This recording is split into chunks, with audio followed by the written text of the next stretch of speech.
En Ruta 66 Televisión no nos hacemos responsables por las opiniones, comentarios o declaraciones expresadas a continuación. Estos son responsabilidad exclusiva de quienes los emiten.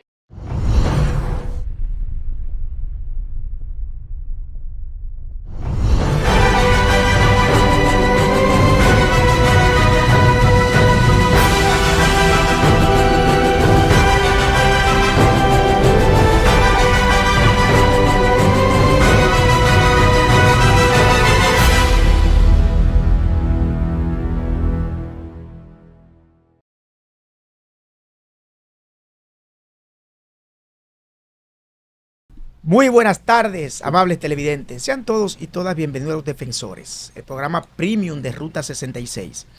Hoy es sábado 1 de agosto, año 2026. Muchos temas, muchas informaciones importantes que tratar con ustedes, pero hoy haremos un programa diferente porque vamos a tener un interesantísimo conversatorio con el general Soto Jiménez, quien es miembro de la dirección política de la Fuerza del Pueblo y un historiador de primera. Cuando pienso en el general Soto Jiménez, yo pienso en el historiador, en el intelectual, sin dejar de mencionar la parte política, pero pienso en ese perfil, me viene malamente el perfil de historiador. Héctor, buenas tardes, mano. Buenas tardes, Valentín Pérez. Bueno, un invitado de lujo, de los cuarteles. Porque el general, lo primero, el guardia nunca deja de ser guardia. No, nunca. El general nunca pierde su esencia. Y no le diga nunca a un general ex general. No, que mantiene. Téngase cuidado. Es que se mantiene. Yo diría, general, que la promoción más exitosa que ha tenido es la suya. Porque muchos jefes del ejército, ministros, secretarios de las Fuerzas Armadas, hay una historia ahí que el general sirvió a la patria y sigue sirviendo también. General. Y jefe de la policía. Jefe de la policía. General, también, sí. Buenas tardes. Bienvenido. En esa promoción. Bienvenido a Los Defensores, general. Bueno, pero ha sido un placer haber deferido esta invitación. Y te lo digo sin formalismo de ningún tipo. Además, que lo primero fue que me llamó mucho la atención el nombre de Los Defensores. Naturalmente me fui a los militares de una vez. O sea, tú sabes que la defensa no está considerada como un principio de la guerra. La ofensiva sí por lo definitoria. Pero también hay que saber que la defensa es más fuerte que la ofensiva. Wow. Es más fuerte que la ofensiva. Bueno, y decirles que otra grata impresión fue estar aquí y me siento flanqueado por la juventud. Una juventud, déjame decirte, una juventud que a todo lo dar es talentosa.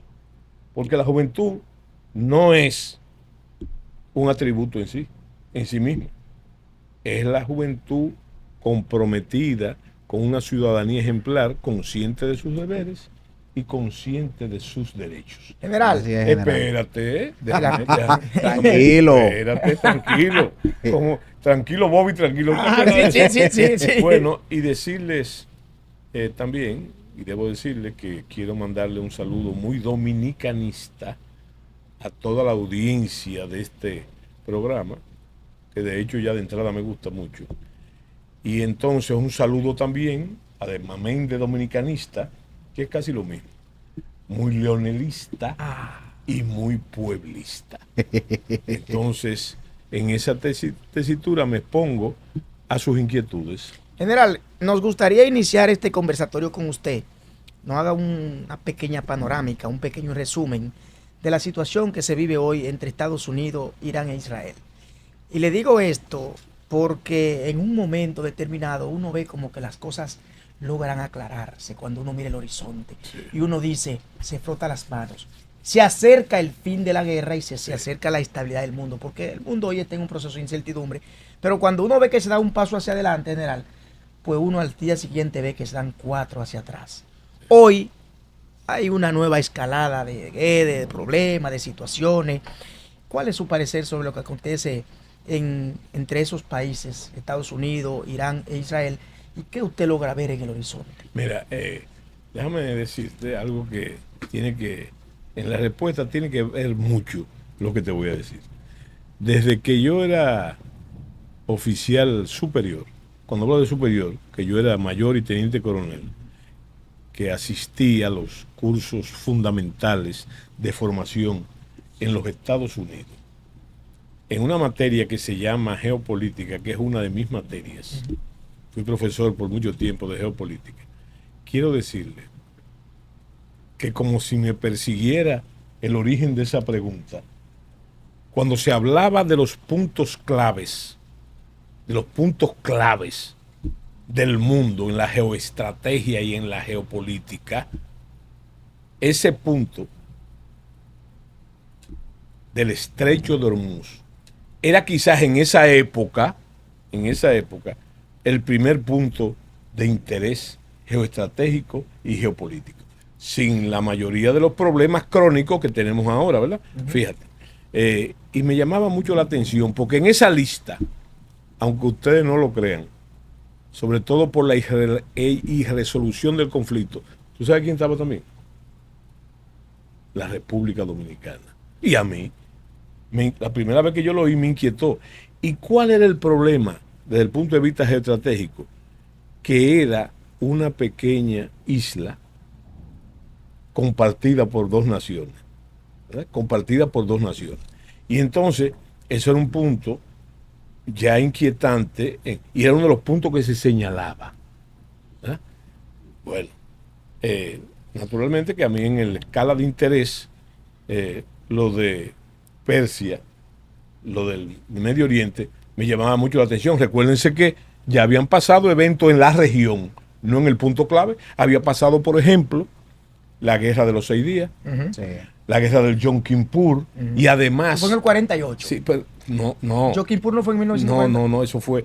Ambas guerras, la que yo te dije, la de los 6 días, fue en la década de los 60 y los 70. ¿Verdad? Egipto, Israel.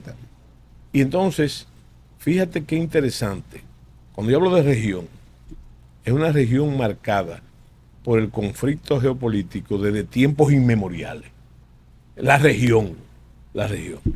Porque tú sabes que lo que se conoce como la Mesopotamia, ahí comienza inclusive la historia de la geopolítica, porque por las famosas migraciones semitas que venían de África y de la Arabia pétrea, ¿verdad? Entonces era un marcado por eso.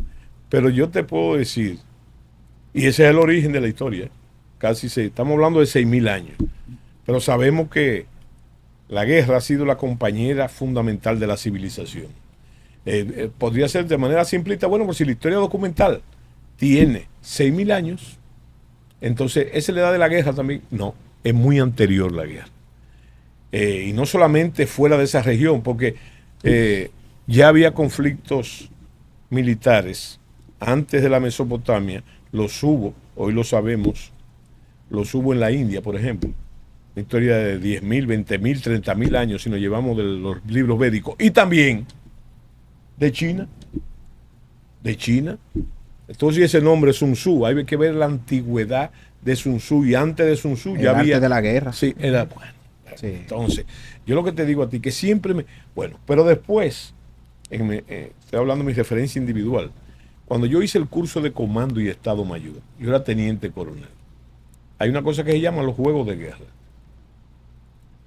Y había un juego de guerra que se llamaba el MET, las siglas del MET.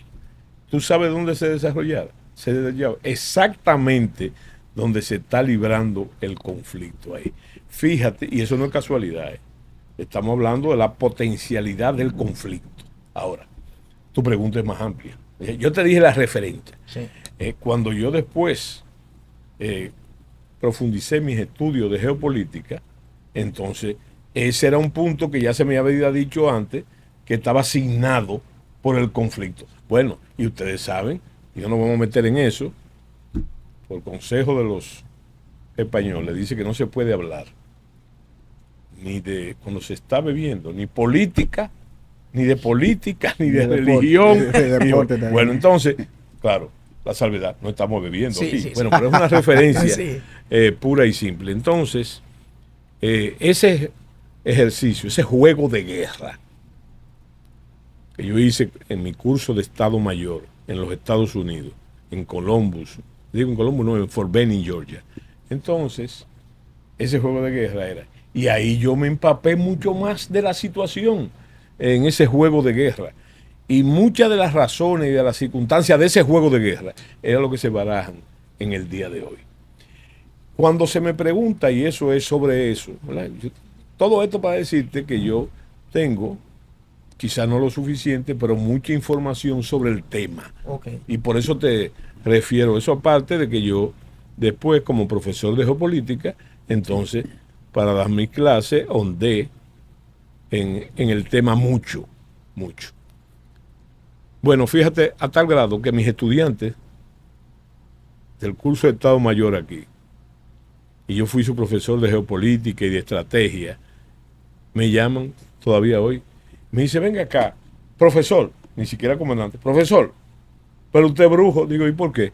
Porque lo que está pasando usted no lo dijo en las clases, pero no es cuestión de brujería ni de ufología, es simplemente las condiciones que hay ahí geoestratégicas para el conflicto. No simplemente las referencias históricas. Recuérdense que hubo un famoso geopolítico alemán que decía que la geografía, que la historia no era más que la geografía en movimiento. Así es. Entonces, fíjate, cuando se me pregunta de eso, yo creo que hay mucha información sobre el tablero. Y la culpa de ustedes, los comunicadores, no solamente los dominicanos, sino los de fuera. Cada gran canal o muchos canales, aparte de los canales estos, que son no irregulares, porque no son irregulares, son una realidad palpable. Esos medios, que se le ha dado por llamar medios alternativos, la media, bueno, tratan eso, y hay muchos oficiales retirados del ejército norteamericano y de otros ejércitos que pasan a ser analistas. Sin embargo, y eso refleja una realidad bastante, tú puedes seguir el curso inclusive de los acontecimientos. Yo siempre lo que hago es que trato el tema desde el punto de vista militar. Okay. Bueno, eso podría traer ciertas... que cuando se analiza desde ese punto de vista se analiza con menos sesgo. Claro. Sí, con menos sesgo, pero en base, porque tú analizas los temas militares con los principios de la guerra. Y además el tipo de doctrina Correcto. que se está aplicando. La táctica militar. Entonces, fíjate, yo creo, en ese sentido, eso puede traer ciertas... porque tú sabes que el dominicano, desde la Primera Guerra Mundial, no ahora que existen estos medios, desde la Primera Guerra Mundial, aquí en Santo Domingo, se seguía el curso de la Primera Guerra Mundial, sí, y se discutía y se peleaba y había bandos alemanes y lo mismo pasó en la Segunda Guerra Mundial y pasó con la de... Nosotros somos aficionados a ese tipo de temas. Imagínate ahora con estos medios. Entonces, mira, yo lo que pienso es, para comprender el juego, que lo que se está aplicando, lo que se aplicó ya y se sigue aplicando y parece seguirse aplicando en fases diferentes de la misma cuestión de esta guerra, es la doctrina de la batalla aeroterrestre. Esa doctrina fue elaborada por los Estados Unidos, básicamente, en base a los principios de la guerra de un general británico que fue Fuller, y durante el final de la Guerra Fría. Porque la correlación de guerra convencional estaba muy a favor de la Unión Soviética. Solamente te voy a decir, la diferencia era, la correlación de fuerza era 9-1. ¿Qué te estoy diciendo? Que por cada tanque de la OTAN había 9 soviéticos, debidamente escalonados. Entonces, surgió ahí. No se podía usar la doctrina anterior, que se llamaba la doctrina de la defensa activa, ¿verdad? Porque según las circunstancias, que hay un libro interesantísimo que surgió en esa época, de un comandante de la OTAN, al tercer día de operaciones convencionales en Europa estallaba el primer artefacto nuclear. Eso fue lo que produjo el ascenso de esa doctrina de la batalla aeroterrestre, que como su nombre lo dice, es básicamente, está basada en las operaciones aéreas. En las operaciones aéreas. Y fíjate que era en esa época, estamos hablando que esa arma es el arma maestra. Ahora, el arma maestra los drones, de la guerra. Ahora es drones. No, esa es la punta de lanza de esa doctrina, ¿verdad? Sí. Sumamente, no existían los drones como yo te estoy diciendo. Exacto, no, yo digo que ahora se ha diversificado tanto, Claro. general, la guerra que En virtud a la doctrina misma. a la doctrina. Sí. Pero sí. general, Entonces yo lo que te digo a ti es, para que la gente entienda, sin perdernos en todo este marasmo de terminología militar, etcétera, decirte que desde el punto de vista militar, para que la gente comprenda, militar, los Estados Unidos e Israel, ahí que viene el problema, ganaron la guerra. Esta guerra. ahora, general. Exacto, sí, te voy a decir, esta fase de la guerra. Recuerden que en todo conflicto militar, la guerra tiene 3 niveles: el estratégico, el operacional y táctico. Táctico. El sesgo no nos permite, porque como siempre, aquí hay gente que es pro iraní Y pro, y yankee. pro norteamericana e israelita, ¿verdad? Ese es el gran problema. Ahora, desde el punto de vista militar, o sea, una cosa más simple, ¿quién ganó la guerra? Esa es la pregunta que se ¿Quién hace ganó la guerra? el hombre común y Sí. como un buen juicio. Y la República Dominicana, señores, que tiene 5 siglos peleando, Así es. 5 siglos en todas sus etapas. Es más, el siglo menos comprometido militarmente. Fíjense qué cosa es el siglo XX. ¿Y cuántos acontecimientos militares han pasado aquí en el siglo XX o pasaron en el siglo XX? El dominicano tiene como vocación no solamente la política, sino el heroísmo también. Esa es la verdadera riqueza del dominicano. Bueno, pero yo les digo, ¿quién ganó la guerra y por qué yo digo que la guerra en esta fase fue ganada? ¿Verdad? Naturalmente, con un instrumento fundamental que es el peso de la tecnología. No estoy acariciando a los iraníes en cuanto al uso de la tecnología, ¿verdad? Pero es indudable que la brecha tecnológica es amplia. Y sobre todo, ¿en qué? En el poderío aéreo. Entonces, quiero hacer una pequeña salvedad para decirles a ustedes también dónde está el problema básico. Eso no es un deseo. Eso no es decir, yo tengo la superioridad. Solamente le vamos a echar un vistazo al presupuesto de defensa, o como se llama ahora, presupuesto de guerra de los Estados Unidos, que es el más grande de la tierra, ¿verdad? Usted junta todos los presupuestos de defensa Ellos lo superan con creces. con creces, júntalo al de todos Así es. y lo supera. Entonces, eso tiene sus efectos. ¿Cuál es el efecto? Esa superioridad. Entonces, estudiando eso y lo que ha pasado, y cada vez que el presidente, por ejemplo, Trump, y otros lo dicen también, que dicen, bueno, ¿dónde está el secreto de por qué se ganó esa fase de la guerra? Primero, destruyeron toda la Fuerza Aérea. Sí, es lo.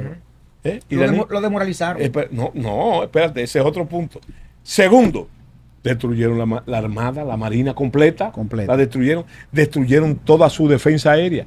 Y para remate, que la gente no hace la suficiente ahínco en eso, hay una cosa en la guerra que se llama el C3. C3. ¿Qué es el C3? Comando, control y coordinación y comunicación. Eso fue lo primero que ellos destruyeron. General, ¿verdad? pero la parte... Eliminaron. ¿Y tú sabes lo que quiere decir C3? El comando. Rompieron lo que se llama un principio que es la cohesión nacional. Entonces el problema es no es que hacen ellos, sino que no pueden coordinar efectivamente las acciones y las operaciones porque fueron eliminados. ¿Y el mando? En la C, el comando. ¿Por qué? Porque, señores, también eso ha quedado como un poco en el pasado.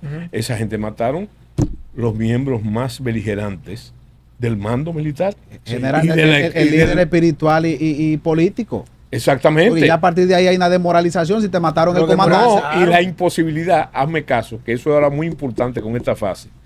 La imposibilidad de la cohesión del mando.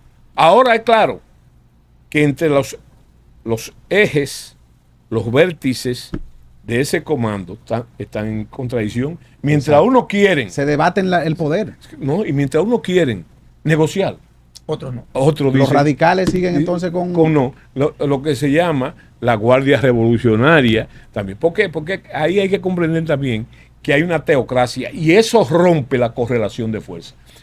Tú te pones a decir, bueno, pero ven acá. Si ellos saben que están en esa posición y lo van, y si continúan las operaciones, lo van a destruir totalmente, que lo ha dicho el presidente Trump, que lo van a llevar a volver a llevar a la edad de piedra. Así es. Mira, yo te quiero decir una cosa. ¿Por qué ellos persisten? Ese grupo radical persiste. Señor, ustedes se lo olvidan de la yihad. La yihad es una guerra en una teocracia divina, ¿verdad? Sí. La lucha. Pero resulta, tú sabes que esa gente está lleno de casos ahí y donde quiera, sobre todo los chiitas, ¿verdad? Que confundimos con el terrorismo por las acciones, es una posición terrorista. Señores, esa gente se le importa morirse. Sí. Se le importa morirse, porque tienen la creencia de que cuando se mueren van al paraíso y lo van a recibir más radical entonces, de la religión ellos musulmana. no, esos son los que ellos llaman los mártires. Sí. Entonces, mira, aquí, en época de las guerras revolucionarias, en la época de Concho Primo, se hablaba mucho de cuidar el pellejo. Esa es la última barrera, ¿verdad? Pero resulta ellos ponen el pellejo adelante. ¿Tú sabes lo que se decía en esa época? Y que todavía yo lo llegué a oír en el ejército, en el caso de la seguridad, sobre todo en la seguridad presidencial, que en los Estados Unidos el servicio secreto, bueno, pero ¿qué decían ellos? Que lo único que se necesita para matar a un hombre, lo único que se necesita es usted estar dispuesto a morirse. ¿Entiendes? O sea, contra eso no hay defensa. Si usted está dispuesto a morirse, usted mata Sí, 100 sí. hombres. no, y además que se le importa que lo maten. Esa es la última barrera. Pero resulta, y viene al caso, que a ellos les importa eso. Estoy hablando de ese sector, ¿verdad? Hay otro sector que piensa en otra cosa, que piensa en la rehabilitación del país, en la recomposición del país. Esos son los conservadores dentro de Irán, ¿verdad? Y eso es producto que haya esa división, es producto que de lo que yo llamo de ese ataque al C3, al comando, control Desintegración y comunicación. total. Claro, entonces Cuando un pueblo lo desintegra, estamos prisioneros, está pulverizado. estamos prisioneros de esa realidad ahora, ¿verdad? Y lo ha dado muestras. Recuerden que ¿cuántas veces ha anunciado el presidente Trump que están al punto de una negociación? ¿Eso es invento de Trump? No. Eso es que táctica. hay un sector dentro de Irán que está en eso. Y hay otro sector que se niega. Mientras ellos hacen un acuerdo, un memorándum de entendimiento, la Guardia Republicana ataca naves y bases norteamericanas. Que eso es otro punto que debemos En la adicionar. región general. Ahora, lo que hay que preguntarse en esta fase de la guerra, que ya yo te dije mi opinión militar, tradicional, hay que preguntarse también cuál es la intención real del mando norteamericano Una en pregunta esta interesante. fase de la guerra. Y yo te digo que ya no prima el interés militar. Ahora, nadie lo ha mencionado eso, que tiene una antigüedad de más de 2000 años. Lo que están haciendo los norteamericanos, ahora se llama negociar a mano militar. Que no es lo mismo. Tú y yo negociamos. Pero si tú negocias, si yo Entre negocio políticos, entre contigo, militares. si yo negocio contigo con un mazo en la mano, No es lo y mismo. sobre todo en una fase de explotar el éxito que ellos han tenido militar, no es lo mismo. Entonces, no es un descabellado, ni es nuevo negociar a mano militar. Pero Valentín, déjame yo, porque el general fue embajador en esa área. Sí. Fue el En último Emiratos. en Emiratos, y usted conoce el área. Y sobre todo porque como ministro o secretario de las Fuerzas Armadas, el Estado Dominicano, el gobierno dominicano, cooperó militarmente en Irak. Sí. Entonces, esa experiencia general, y usted conocer de primera mano que usted fue que dirigió toda táctica para el envío de la tropa dominicana, ¿cómo eso impactó en la relación de cooperación militar entre los Estados Unidos y nosotros? Sí. Yo te voy a decir, solamente, tú dijiste lo concreto, pero yo te voy a agregar una cosa que se ha perdido en la antigüedad y ahora. Yo viajé a la zona. Usted fue Yo estuve en Irak en un momento álgido como secretario. con un sobre grupo de punto. oficiales, como secretario de las Fuerzas Armadas. ¿A qué? A inspeccionar mi tropa, a ver cuáles eran las condiciones y poderle decir al presidente las condiciones reales de la tropa, ¿verdad? Entonces, Eso es uno. O sea que ahí conozco yo más lo que te estaba diciendo. Porque pues, fíjate una cosa, yo entré en donde quiera que yo estuve en esa época. Ahora mismo el conflicto está involucrado. Por donde yo viajé, de Europa, de Santo Domingo a España, de España a Turquía. Primer punto. El puente. ¿Verdad? De Turquía viajé a Kuwait, que está siendo bombardeada ahora. Exacto. ¿verdad? Que de eso debemos hablar también. ¿Por qué? Y entonces, yo lo que te estoy diciendo es que conozco bastante bien, sin tratar de pontificar y que el ego me diga. O sea, yo conozco perfectamente el cosa, ¿no? Y que está involucrado. Yo estuve también en ese viaje en Egipto, ¿verdad? Y conocí la mayoría de los elementos que hay. Y para decirte con el primero que te mencioné, cuando tú hablas de Irak, tú tienes que hablar, ¿tú sabes de qué? De la Mesopotamia. Sí. Yo estuve en la Mesopotamia sí, y la estuve historia. en Babilonia, en lo que queda de Babilonia, y estuve y vi el trono que se conserva de Alejandro el Grande, a los que los persas no llaman Alejandro. Si ya, eso es un dato importante. Sí. ¿Cómo le Llaman llaman? Iskander. Cuando se habla de Alejandro se llama Iskander. ¿Tú sabes lo que quiere decir Iskander en persa? En el idioma de los persas. Quiere decir el caudillo de los tres penachos. Porque él en su casco de combate tenía 3 plumas. Por cierto, casi del color de la bandera dominicana. Roja, azul y blanca. General, yo quiero que Sí. hablemos un poquito de política Entonces local, conozco Sí, bastante. excelente. después de haber escuchado Sí. ese recorrido Es magnífico. muy, es muy que usted corto nos el tiempo hizo. con el general. El Es muy general hay que corto, dedicarle un es muy mediodía. corto. ¿Tú sabes por qué? Porque cada vez que el general dice algo, a mí me surgen nuevas inquietudes, pero faltará tiempo para eso, cuando usted Sí, dijo ahorita. sí. Pero yo no quiero que entremos ahí, porque eso es muy largo y a usted le apasiona mucho. Sí. Lo que le voy a preguntar ahora. Sí. Cuando usted decía que lo desmoralizaron, a los persas lo desmoralizaron, yo le quería preguntar, Sí. pero no quiero respuesta porque es muy largo, general. Y en la guerra del 65, cuando mataron a Rafael Tomás Fernández Domínguez, el pueblo dominicano quedó desmoralizado en ese Pero momento de ven la acá, guerra. eso no desmoralizado, pero una pérdida, bueno, porque es un objetivo. En la guerra siempre se busca de manera normal, siempre se está buscando el comandante. ¿Para qué? Para darle de baja, para matarlo. ¿Por qué? Porque se supone que si tú matas al comandante, se produce eso que tú estás diciendo, inevitable, que es la desmoralización. Y otra cosa es que se supone que se está haciendo lo mismo que hicieron los norteamericanos en Irán, el C3. Si usted mata el comando, No, ya, entonces ya la tropa. no Vamos la a hacer un tro- programa solo de la guerra del 65. Sí, tenemos O que vamos a hacer. hacer un programa solo de las repúblicas, primera república, segunda república, tercera república, cuarta república. Sí. Pero vamos a iniciar, cuando hagamos ese programa especial, general, vamos a iniciar en la primera intervención norteamericana, que no fue en el 16, No, fue en claro. el 5. Sí. Fue en el 5, cuando lo invadieron las aduanas. Eso quiere decir. A partir de ahí. Déjame decirte una Mira cosa. cómo le sonríe porque le Una apasiona ese corrección. tema. No.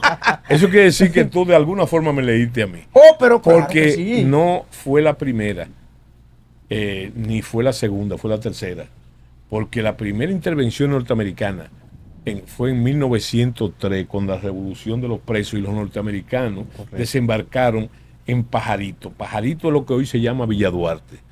Y con el mismo argumento que usaron en el 16 y en el 65. ¿Tú sabes para qué desembarcaron ellos? Para garantizar y defender vidas y propiedades norteamericanas.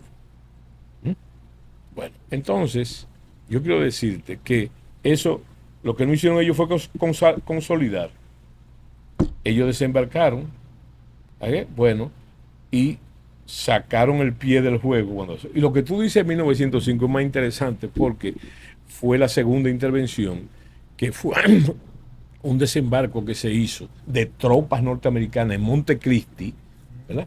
Y que la historia dominicana lo recoge como la muerte, la aniquilación de los caudillos. General, Hicieron una reunión. tenemos que hablar de Peravia para que usted hable de su trabajo en Peravia. Ah, no, pero claro. Vamos a hablar un poquito de no, eso. no sin antes Sí. mandarle un saludo dominicanista, leonelista y pueblista a los compañeros de Peravia que están fajados, tirados a la calle del medio. Y usted va 2 y 3 veces a la semana, me dicen, general, que usted no sale de Por lo Peravia. menos trato de ir General, le en mi voy a- función de supervisor, 3 veces a la semana, a ver cómo se están cumpliendo las directrices del trabajo. Porque tú me preguntas a mí, que no me lo has preguntado, ¿en qué está la fuerza del pueblo? Eso viene. No, eso es, nosotros estamos en trabajo, trabajo y más trabajo. General, ¿Tú hubo una sabes reunión por qué? en la dirección política. ¿Tú sabes por qué? En la dirección política que ustedes pasando balance.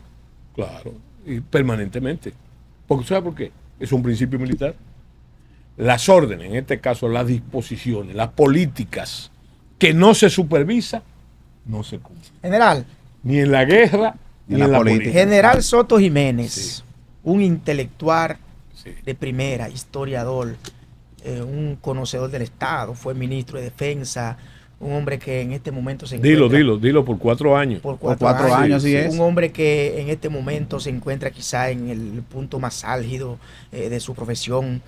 ¿Por qué no dedicarse a leer, a escribir, a dar charla, a dar conferencia y entregarle, diría yo, los últimos 15 o 20 años de su vida a la política, a sabienda de que usted sabe la truchimanería, la traición, la trampa y todos los engaños que hay en la política, y usted dedicarse a dar charla, a dar conferencias, a vivir en paz y en sosiego estos 15 o 20 años que le quedan? Sí. ¿Por qué decir Oye, entregarle estos 20 años a la política? Ya me puso esta fecha de partido. Ponga 20, ponga 20, no, 25. Lo que y te lo voy a decir muy sincero, sin, como tú dices, truchimanerías. Sí. Mira, número uno,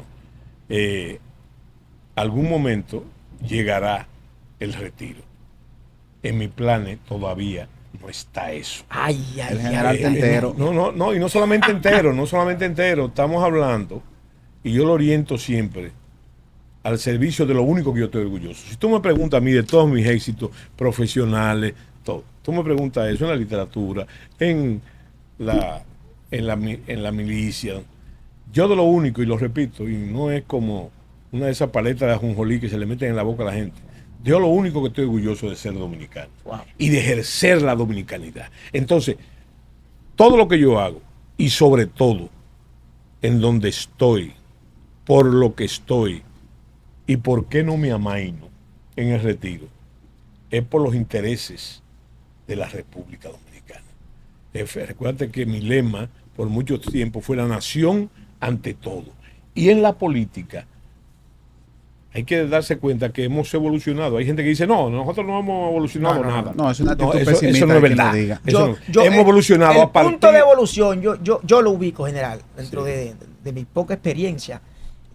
Yo creo que este país es otra cosa del 66 para acá. Sí, no, ahí te salió un balaguerismo ancéstrico, pero déjame decirte una cosa, no, yo lo pongo de a partir del magnicidio de Rafael Leonidas Trujillo Molina, ¿verdad?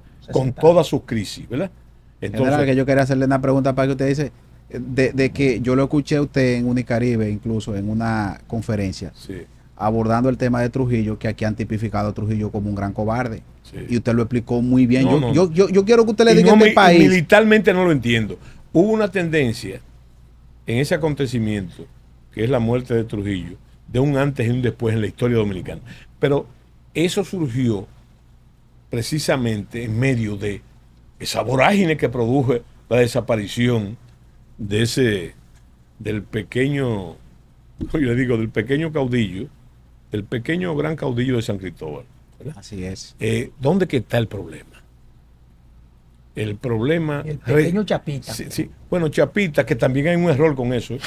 La gente dice que... Que uno lo puya al general y no le gusta No, la gente le dice que tú metes tema y no quiere que yo me largue. Oye, el problema es que la gente se cree que Trujillo le decían Chapita, y así lo hicieron. Por ejemplo, la revista Bohemia dijo en una portada que salía Trujillo con todas sus medallas, ¿verdad? Le decían el colmo de los ridículos, el colmo de los ridículos, algo así. Yo lo que te digo a ti es que en medio de eso hemos progresado mucho, pero la gente no se ha dado cuenta, a partir de esa fecha, que ha sido todo un proceso dilatado. Y tenemos que meternos donde tú me metiste ahora en la política. Ujú. Por ejemplo, ¿qué es lo que pasa en la política? Ustedes no han observado que a partir del 1986 no ha habido más disturbios electorales. Antes de eso, cada elección, cuando estamos en elecciones, era un suspenso tremendo. Sí. A mí no se me olvida la batalla campal de Boca Chica entre la gente de Magluta y la gente. Sí. ¿Tú te acuerdas? Ahí hubo muertos, Sí, heridos, era y de todo. carnicería. Era tal como era la política a principios del siglo XX. Pero es que antes de donde eso- había gobiernos que duraban 48 horas y que cada partido tenía su ejército y que el asunto no se resolvía con voto, General, sino pero, con tiro limpio. General, pero eso que ¿verdad? usted dice- Entonces hemos evolucionado. Sí. Tiene Entonces, mucho sentido, pero recuerde ahí que usted dice, bueno, conflicto y problema. ¿Y quién podía levantar un dedo en los 2 años de Balaguer? no, pero espérate, pero es lo que estamos hablando. ¿Quién podía? De lo que estamos hablando. ¿Tú te acuerdas la frase de Winston Churchill? Famosa. Una de las tantas frases de Winston Churchill. Pero él decía que la democracia era el peor de los sistemas, exceptuando todos los demás.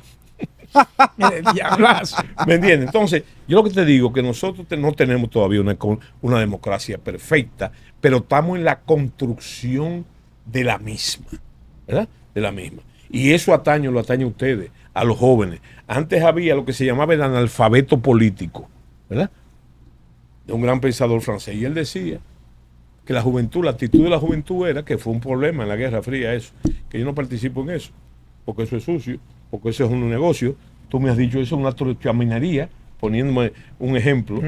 Entonces, yo te digo a ti que el mensaje es que hay que participar, la juventud tiene que participar en política.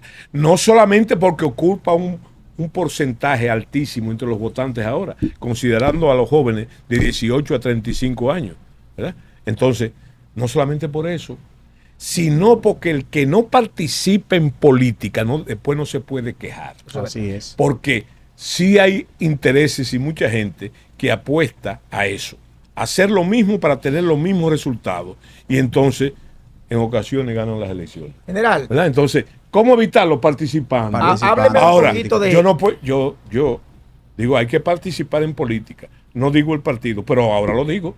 ¿Qué es lo que yo quiero? Que esa juventud que la tiene, mucha, la fuerza del pueblo, participe con mucho ahínco en política.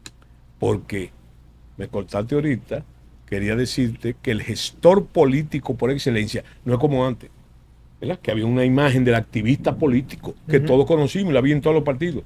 ¿Cómo debe ser el gestor político de ahora?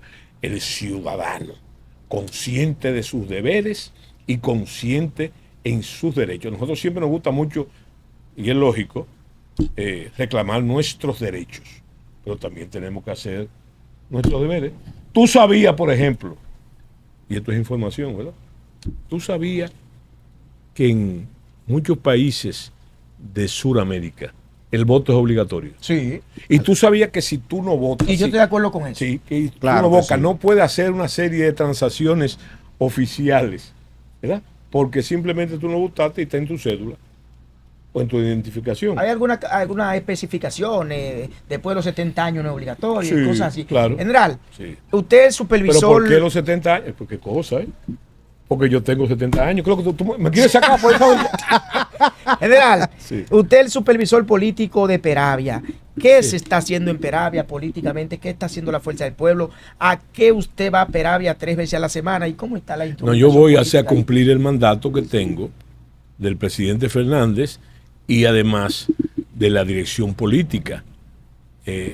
Esa figura del supervisor, primero el supervisor regional y el supervisor provincial, tiene un origen también, diría yo, desde mi punto de vista militar, que es que las órdenes que no se supervisan no se cumplen. En la guardia Así y es. en la política también. Entonces, para que se cumplan lo que yo llamé trabajo y muy trabajo, el trabajo no puede ser difuso, tiene que ser orientado dentro de los acuerdos de un plan general. Y entonces, a eso yo voy. Ahora, estoy muy satisfecho y por eso felicité, no demagógicamente, a los compañeros de Peravia, porque ellos están cada cual, inclusive con sus diferencias, porque no hay grupo gregario en la faz de la tierra que no tenga problema. No, pero es normal. ¿Sí? Es normal. Es normal. Donde hay más de 3, Pero, hay problemas, ¿verdad? Y entonces ahí se barajan, y es lo que me satisface a mí, mucho, de Peravia.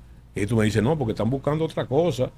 Hay gente que se disputa hasta cargos antes de la victoria, ¿verdad? Sí. Pero, ¿qué es lo que me satisface a mí? Que la mayoría, la gran mayoría de los compañeros de Peravia, y hablo de la dirección también, del presidente del partido, de la presidencia municipal, provincial, los circuitos medios, tú sabes lo que están ellos, tú sabes cuál es su objetivo, y es el que yo fomento, ¿eh? La victoria. Lo más importante, y yo estoy muy satisfecho de eso, de que yo no he encontrado el primer disidente del liderazgo del presidente Fernández. Ahí todo el mundo, ¿verdad? Y la disputa que hay, que se han ido aplacando, son por la meritocracia, de quién está haciendo más por el propósito, pero eso es normal. Eso pasa en todos los partidos. No debería pasar jamás en la Fuerza del Pueblo, porque ese es un partido que no se ha comprendido bien. La gente parece, y sobre todo el adversario, no ha entendido que ese es un partido de organismos. Y ahí yo le digo a ustedes que los organismos funcionan. Te quiero decir que todo es color de rosa, pero que lo vea el enemigo, lo que no es color de rosa, a mí no me sale General, decir eso. ¿por qué Peravia? Porque me imagino que usted tiene los vínculos también con la provincia, le dan a usted para hacer un trabajo muchísimo más orgánico. Y como usted dice, siempre la supervisoría política para orientar allá los militantes que están allá, sí, de la directiva de la provincia. Pero el por qué Peravia y el general está ahí. Bueno, mira, fíjate una cosa. Tú has preguntado una cosa, tú has preguntado algo que no debe preguntárselo a un ex militar. Un militar, porque tú dijiste ahorita, porque militar nunca se uno de los principios, no, las órdenes en la vida militar no se cuestionan y hay que cumplir en el mar. Imagínate como si tú el jefe del ejército te nombra como comandante de batallón a ti, de un batallón, del sexto batallón de cazadores. Y yo digo, a mí no me gusta. No, que no me gusta. No, eso es imposible. ¿Y cómo la militancia? No. Malo con Leonel, es que te lo pregunté, comandante, pero venga acá. ¿Y por qué usted me manda para Constanza? ¿Verdad? Eso es un asunto que atañe a su decisión. Con esto pasa lo mismo. Mira, me mandan para Peravia, ¿verdad?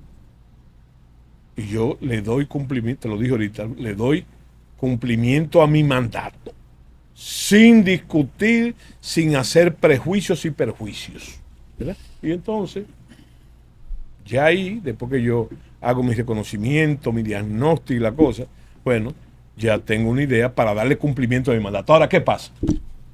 Buscándole la quinta pata al gato, que es lo que tú me estás preguntando. El por qué Soto en Peravia. Entonces ya es un asunto mío, ¿eh? No es que me lo dijo Leonel, el presidente Fernández, ni me lo ha dicho nadie. Es buscando yo razones. Por ese mismo cuestionamiento. Bueno, entonces, tú sabías que yo soy apellido Soto, ¿verdad? Sí. Y tú sabías que los Sotos son de Baní. Sí. Y tú sabías que los Sotos son de Fundación y de Sabanabuey. Y aunque mi bisabuelo se fue hacia San José de Ocoa, que es lo que muchos llaman, que es mi patria chica. Un municipio sublevado desde la cimarronada. Sí, la cimarronada. Entonces, podría ser ese vínculo, ¿verdad? Pero también podría ser, digo yo, buscando la quinta pata al gato, que se cree que yo podría hacer un trabajo de acuerdo ahí. Un trabajo ahí. General, ¿con quién usted está en la Fuerza del Pueblo? Porque las pugnas internas indican a Omar o a Leonel. Sí.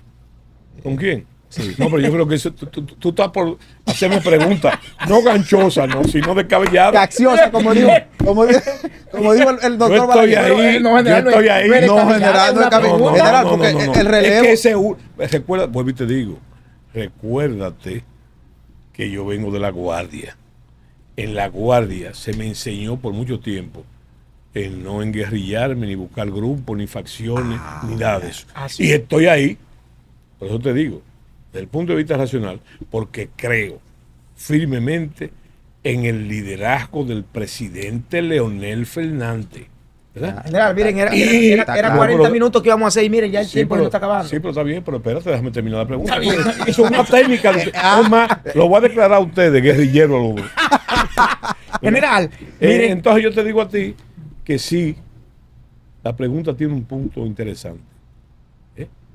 ya no hay duda de por qué yo estoy ahí, ¿verdad? Sí. Y en la línea que yo sigo, ¿verdad? Yo creo que el senador Omar Fernández tiene muchas condiciones, tiene muchos valores, ¿verdad? Pero hay un interés de tratar de, conociendo la política dominicana, de querer obviar la razón del padre y del hijo, ¿verdad? Y entonces, como querer enfrentar o que haya problemas, o peor aún, de que el hijo releve al padre para el 28. Yo creo que él tiene muchas condiciones y lo ha demostrado. Y te voy a responder eso con unas palabras de Omar Fernández al público. Sí. Que él dijo que el que está persiguiendo esa cosa, de que haya rencilla, ¿verdad?, entre el padre y el hijo, dijo Omar Fernández textualmente, a esos que quieren eso, se le peló el billete, porque además él ha declarado también, señores, el mismo Omar, que él sueña, que uno de sus sueños es que su papá vuelva a ser presidente por cuarta vez. General, entonces se nos acabó el ¿cómo tiempo. que dicen los abogados? A confesión de la parte, relevo de la prueba. Sí. General, se nos acabó el tiempo, pero escucha algo, Dison. Mejor quita algo por ahí, que esta pregunta que luego el general no podía dejar de hacérsela. E inclusive, esta pregunta yo la tenía organizada, preparada, desde que lo visitaba acá en el Paseo del Embajador, sí, donde está su conferencia. Pero yo quisiera que esta pregunta me le responda a usted. Es una pregunta que yo sé que no puede ser cerrada, pero que sea en el menor tiempo porque ya terminamos. Sí. ¿Usted considera que un hombre... Ya me dijo que yo hablo mucho. Sí. No, general. Sí. Es que, y es verdad, y es verdad. No, es que basta. Un historiador, un océano de conocimiento. Sí. General, ¿considera usted que con el poderío que tenía Trujillo en su momento, con la grandeza, como el pueblo lo trataba, Trujillo tenía necesidad de violar mujeres, de torsionar mujeres, de forzar mujeres? Yo te dije ahorita que tú me interrumpiste ahorita también. ¿Tenía Trujillo necesidad de eso? No, es que no es que de cuestión de necesidad. Es que producto de lo que eso despierta, o sea, la misma, señores. El morbo. No, espérate, no. Se comenzaron a hacer tremendismos, ¿verdad? Algunas cosas. Porque ven acá, tú tratas de ponerle a Trujillo ahora el trajecito de la primera comunión. Es un absurdo. Eso era un régimen de fuerza. Claro. Bosch mismo dice, a pesar de esos excesos de los derechos humanos y otras, Bosch dice que Trujillo es el creador del Estado moderno dominicano. Así es. ¿Verdad? Y en base a... Lo que pasa es que tú eres bastante joven. En el 62, una de las razones del triunfo de Bosch, hay que conocer lo que era el país en ese momento, ¿verdad? Mientras Viriato Fiallo, que era de la Unión Cívica, sí, decía que iba a azotar a los trujillistas con un látigo de 7 flecos, ¿verdad?, con pedacitos de hierro. ¿Tú sabes lo que dijo Juan Bosch? ¿Qué dijo? Que Rafael Leonidas Trujillo Molino supo gobernar. Gracias, General Soto Jiménez. Eso lo dijo Bosch. Vamos a hacer varios programas. Eso lo dijo Bosch. Hay que hacer un programa nada más de los 12 años aquí. Sí. Solo de los 12 años. General, para nosotros ha sido más que un privilegio que usted nos acompañe, y yo creo que nos faltó tiempo, porque no nos metimos en los temas que nos apasionan, de lo que usted es más apasionado que nosotros, que son los temas históricos. Sí. Gracias por estar con nosotros y esperamos que usted vuelva a lo antes. Sí, pero déjame despedirme a mí. Adelante. Y me voy a despedir. ¿Qué pasa y me voy a despedir. Yo no sé, pero general, despida usted. Y me voy a despedir con una frase corta y sencilla. Ajá. Con la fuerza del pueblo, venceremos.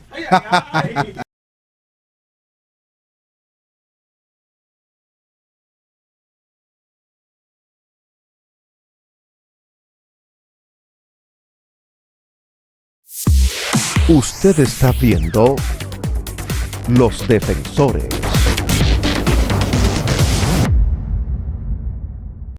Lo que comemos puede darnos energía o afectar nuestra salud. La obesidad, la diabetes y muchas otras enfermedades se pueden prevenir volviendo a lo natural. Más frutas y verduras, menos azúcares y frituras. Crear hábitos saludables es tarea de todos. Muévete más, come mejor, date vida, come sano.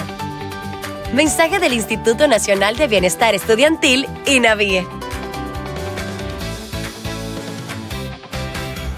Esta es la Escuela Ciudadana, donde todos somos ciudadanos al 100. Hoy presentamos Democracia y Derechos. ¿Verdadero o falso? Tus derechos valen, pero tus deberes cuentan. verdadero. Porque aprendiendo de valores morales, cívicos y éticos, Todos aprobamos con 100. Un mensaje del Ministerio de Educación de la República Dominicana. Trabajo en una zona franca y a veces me toca volver de noche a casa. Antes, con esa carretera oscura, yo venía con el corazón en la boca. Ahora no. Voy en una vía iluminada y con el 511, si pasa algo, esa gente resuelven de una vez. Llego a mi casa tranquila, porque el camino siempre me cuida. El gobierno de la República Dominicana trabaja para que cada viaje sea más seguro, con más iluminación, mayor presencia en las carreteras y asistencia 24/7 a través del 511. Obras que conectan comunidades, regiones y destinos. Menos vueltas en el camino, más tiempo donde importa. Vías que cambian vidas. Gobierno de la República Dominicana. Pedro Enrique Sureña fue un gran filósofo, ensayista, crítico literario, educador y humanista de talla continental. Ayudó a definir qué es América Latina desde la lengua, la cultura y la literatura, gracias a su dedicación y enorme disciplina.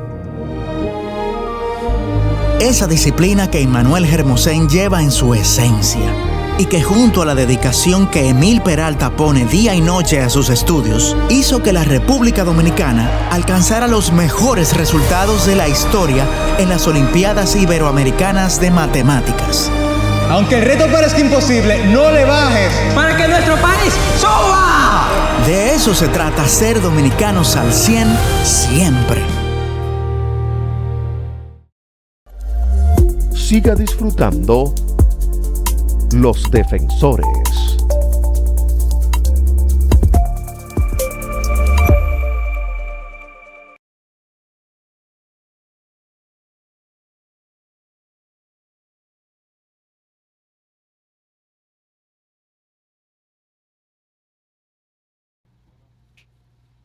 Saludos, amables televidentes. Aquí estamos como toda la semana. Su esperada sección sobre marketing político. Este país está ebulliendo del calor, por supuesto, un verano terrible, una situación difícil para las personas que no tienen el dinero para pagar un aire acondicionado y más los apagones. Hasta aquellos que tienen condiciones cómodas están sufriendo porque los apagones están de madre. Pero así mismo como anda la situación de caliente y los apagones acabando con la humanidad dominicana, así mismo se achicharra la simpatía del gobierno, así mismo se achicharra el PRM, porque es que no es que tú me digas y que tú me gastes millones en tratando de convencerme de algo que no es. La gente piensa, actúa por lo que sufre. Por eso vamos a ver una investigación de la compañía Global Trends Research, en la portada que les voy a mostrar ahora, para que los que tengan alguna duda sepan dónde está. Es una compañía encuestadora que trabaja con base en Miami. Tienen una página web que pueden entrar, ¿verdad? Y un teléfono que pueden llamar, porque es una encuesta hecha de verdad. O sea, si vemos la ficha técnica inmediatamente en la próxima imagen, vemos que se entrevistaron 1.200 personas cara a cara, de manera aleatoria y probabilística. Los que saben de mercadeo entienden que el término, y que tiene un margen de error de más o menos de 2.85 y una confiabilidad de 95%. Estructurado en preguntas cerradas, hecho a final de este mes de julio, lo que podemos decir que es una encuesta fresquecita, acabada de salir del horno. Y miren sus resultados básicos. Si vemos la primera imagen, cuando le preguntaban a la gente que si usted considera que en la actualidad el país va por un buen camino o mal camino, por mal camino opinó el 60.7 frente a un 38 que hay gente que nunca es pesimista, aunque lo esté llevando el demonio, como dicen. Pero la situación es difícil. Y por mal camino ustedes ven que en el área metropolitana es donde más se marca la situación, con un 61%, igual que en el sur, y en el este ni se diga, en el este 68.60. Si vemos la próxima imagen, vemos la siguiente pregunta, tenemos que cuando le preguntan cuáles son los 3 problemas que más afectan a la República Dominicana hoy día, coincide con otras investigaciones que hemos presentado aquí de otras encuestadoras totalmente distintas de la procedencia de esta, con el alto coste de la vida, que es lo que está acabando con el pueblo. Aquí quienes hablan es el colmado y el supermercado, que hablan de la casa del terror nueva vez, como en aquellos años de Hipólito. 56.7, señores. Está dado al pecado con la comida y el alto costo. Y la delincuencia y la inseguridad, 45.10. Es una situación incómoda. Eso quiere decir que la gente está viviendo, pasando hambre e inseguro. Y los precios de los combustibles que están marcando como un problema ya, porque todos sabemos que están relajando con eso y están buscando dinero con eso. En la próxima gráfica nos encontramos con esta situación, que cuando le preguntan a la gente que comparando la situación actual del país, usted diría que el país está mejor, igual o peor que hace 5 años. O sea, que cuando llegó el PRM, pues miren, 9.60 un igual y mejor un 34.9, coincide con las gráficas anteriores, y el 54.7 dice que está peor. O sea que son preguntas que se parecen, pero unas respaldan a la otra, lo que le llaman son preguntas espejos. En la próxima gráfica de esta encuestadora Global Trends tenemos lo siguiente. Cuando le preguntan, eso es sobre el pesimismo, ¿cómo te ve al país, el futuro del país? ¿Cómo lo ves, con esperanza o con preocupación? 64.10 con preocupación, señores, y con esperanza el 35.35, que coincide con lo que lo ven bien, con 34, y no opina un 0.4%. Es una situación de desesperanza y lo que provoca una desafección al Estado y a las actuales autoridades, esto independientemente de su simpatía política. Y en la próxima gráfica, cuando la gente se le pregunta que cómo califica usted las condiciones actuales de la economía del país, vuelve y se respalda con un 34.60 mala y un 26.30 muy mala, con un regular que ustedes lo dividen en 11 y 11 porque tiene 22.10, y buena apenas un 14.3, y muy buena, lo que están comiendo con grasa, se supone, 2.9, 3% redondeando, que ahí están los funcionarios y lo que están en la papa. En la próxima gráfica nos encontramos con esta situación, que cuando la gente le pregunta que si en sentido general usted aprueba o desaprueba la gestión del gobierno del presidente Luis Abinader, ahí notamos que como la chulería que tenía el pueblo con Abinader, aunque se lo estuviera llevando quien lo trajo, ha ido decayendo, ha bajado un 45.10, es una nota mala para un presidente que hace mucha propaganda y mucha publicidad sobre su persona, por encima, independientemente de su gobierno. Pero resulta que en este país se gusta mucho decir que los funcionarios son unos ladrones, que los funcionarios no sirven, pero al presidente lo exculpan porque el presidente como que se limpia, pero ya vemos que le está afectando directamente. En la próxima gráfica tenemos esta situación, que es la parte política ya. Esta encuesta tiene muchas gráficas, tiene algunas 50, pero estamos resumiendo porque este programa es solamente las imágenes básicas. Cuando se ve la simpatía de los partidos, ¿con cuál de los partidos diría usted que se siente con simpatía o acercamiento? Vemos que el PRM se ha desgranado prácticamente para lo que era. Un 30.10, un partido en el gobierno, señores, con tanta nómina y con una nómina altísima. Y ya entonces la Fuerza del Pueblo pisándole los talones con un 28.2. Un partido en la oposición y sin dinero. Y después el PLD hizo un repuntecito porque estaba en otras encuestas, estaba en 14, 12, pero ya llegó a un 19. Eso es importante. Pero cuando usted ve que la oposición supera casi el 40, es que la cosa está difícil para el gobierno. Eso pinta ahora mismo una segunda vuelta. Eso es los partidos. Ahora, cuando nos vamos a las personas, a los candidatos están por encima de los partidos. En este país, la gente presidencialista. Cuando comparamos la simpatía electoral, ¿por quién usted votaría si hoy fueran las elecciones? Vemos que Leonel Fernández marca un 38.5 frente a un 35.7 de David Collado. Esa encuesta coincide con otras que hemos visto que están muy aproximadas. Y Gonzalo Castillo, que es el candidato virtual del PLD, se cae el partido porque el partido, en el caso del PLD, el partido tiene 4 candidatos, pero como este es el más puntero, si lo medimos con él, ahí se cae el partido y las simpatías se van a los demás, teniendo apenas un 13.9. Recuerda que tiene un candidato mudo.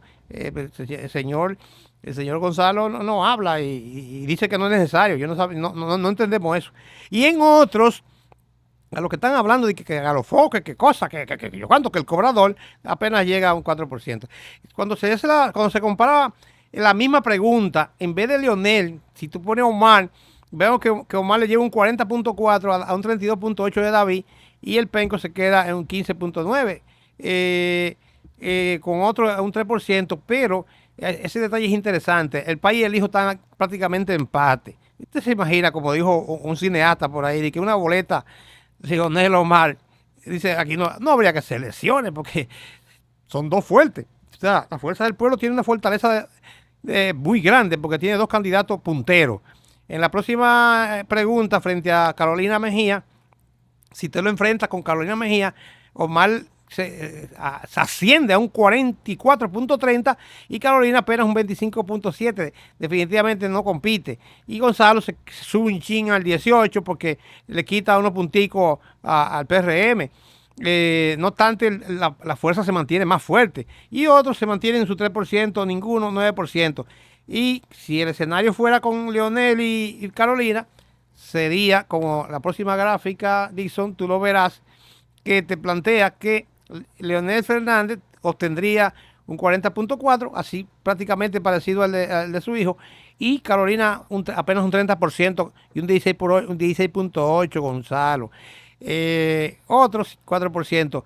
Ahí te ven ese escenario, señoras y señores, que hay otras gráficas donde se comparan con otros precandidatos del PLD, pero no vamos a perder tiempo en eso porque no alcanzan ya a Gonzalo, porque Gonzalo es el candidato de Danilo Medina. O sea, todos sabemos que mi amigo Francisco Javier estaba muy contento cuando era el que estaba punteando y tiene la estructura, pero lo mismo, Danilo está haciendo lo mismo que le hizo Leonel. O sea, tirarle a Gonzalo para que ya te saben lo que viene por ahí en ese partido. Mientras tanto, felicitamos a la gente de la fuerza que ha seguido creciendo y indudablemente que si usted no cree en esta encuesta es un tema suyo, pero hay demasiada coincidencia en otras que son parecidas. La semana que viene, si Dios quiere, tendremos otros importantes datos sobre candidatos locales y la situación del equilibrio político en República Dominicana. Muchas gracias, nos vemos.